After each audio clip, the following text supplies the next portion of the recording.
வா என்ன வியூடா. மக்கள் இந்த வீடியோவில் என்ன பார்க்க போகிறோம் அப்படின்னா மலம்புழா டேம் சுற்றி இருக்கக்கூடிய கவான் சொல்கிற ஏரியா தான் பார்க்க போகிறோம். இது வந்து கோயம்புத்தூர்லேருந்து 50 கிலோமீட்டர் டிஸ்டன்ஸ் இருக்குது.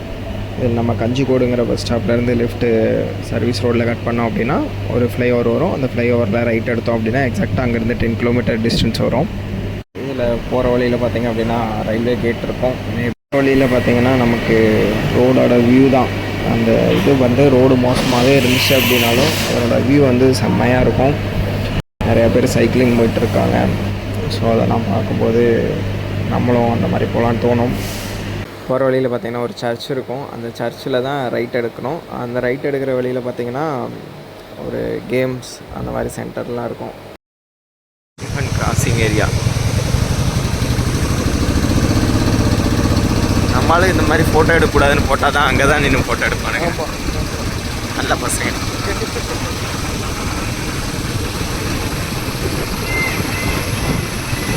மலம்புழா டேம் அண்டு கவான் அப்படிங்கிறது பார்த்திங்க அப்படின்னா மலம்புழா டேமை சுற்றியும் ஒரு வரக்கூடிய ஒரு ரோடை தான் வந்து கவான்னு சொல்லுவாங்க.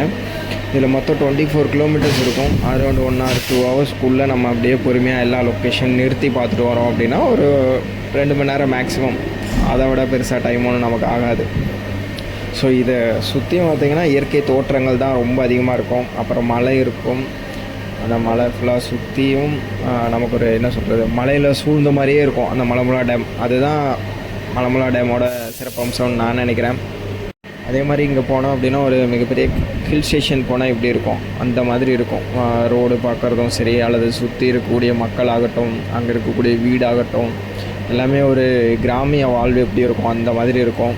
ஒரு 7 மலையோர காட்சிகளை வந்து அந்த இடத்துல பார்க்கலாம். அப்புறம் பசுமையான புல்வெளி இருக்கும். அதாவது நேச்சுரலாக வந்து நம்ம அப்படியே பார்க்குற மாதிரி இருக்கணும். இங்கே வேறு எதுவும் கிடையாது. ഇത് തെക്കേ മലമ്പുഴയ്ക്ക് പോകുന്ന വഴിയിലെ ഒരു സ്പോട്ടാണ്, ഷൂട്ടിംഗ് സ്പോട്ട്. ഏകദേശം നമ്മുടെ ഈ പ്രീ വെഡിങ് ഷൂട്ടിംഗ് ഒക്കെ നടക്കുന്ന ഒരു പ്ലേസാണ്. ഈ വഴി കണ്ടാൽ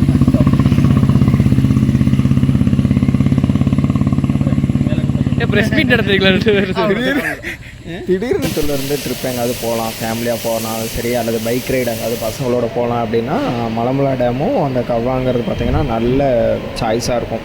ஏன் அப்படி சொல்கிறேன் அப்படின்னா மலம்புழா டேமுக்கு மேபி ஃபேமிலியாக வந்தீங்கன்னா டேமோட வியூ பாயிண்ட் பார்க்கலாம். கீழே விளையாடுறதுக்கு இருக்குது, ஃபோட்டோஸ் நிறைய எடுக்க முடியும். அதுக்கப்புறம் மேலே பார்த்திங்க அப்படின்னா ரோப் கார் மாதிரி அதில் போயிட்டு வரலாம். ஸோ இதெல்லாம் ஃபேமிலியாக போயிட்டு வரத்துக்கு சூப்பராக இருக்கும்.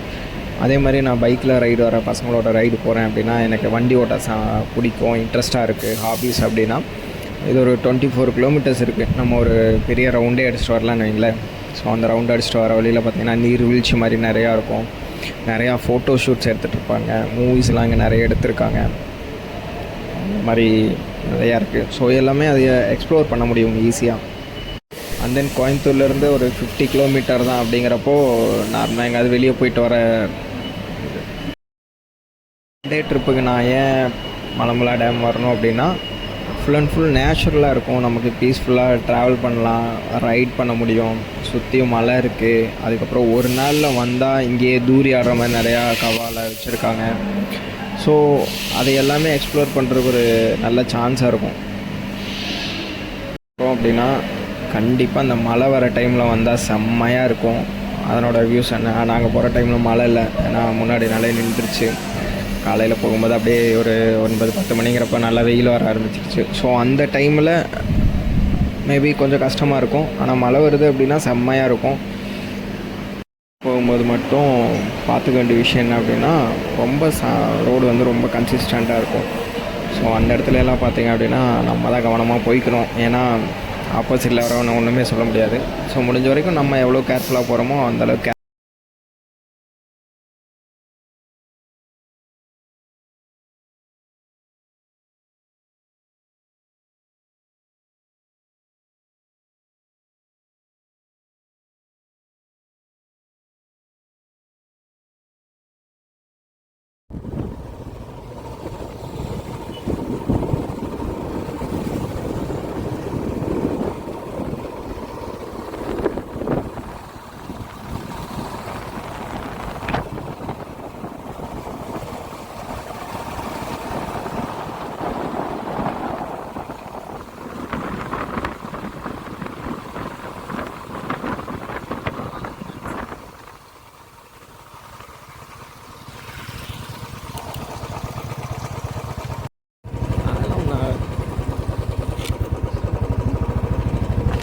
பாய்ங்களா இப்படி வர வேண்டிய இடத்துக்காடா இப்படி வந்தீங்க சுற்றி?